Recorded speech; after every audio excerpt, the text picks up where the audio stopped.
How to increase your transfer limit on RAKBANK application.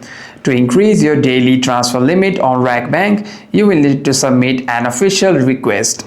As standard retail transfer thresholds are generally fixed based on your banking packages. To submit an official request, you want to go to your Safari first, and here on the search bar you want to type in RAKBANK email services. After that you want to tap on RAKBANK contact us over here, and you want to request or increase on your transfer limit through the website, through the email over here that is provided on the website over here according to your location.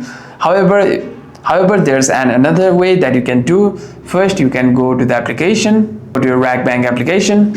After that, you want to tap on more options over here, and you want to register for RAK token. If you simply need to authorize high value transaction up to your maximum permitted threshold, you have to ensure that you have the RAK token installed. Since this feature exceeds the normal standard daily threshold, you'll be able to increase your transfer limit from here.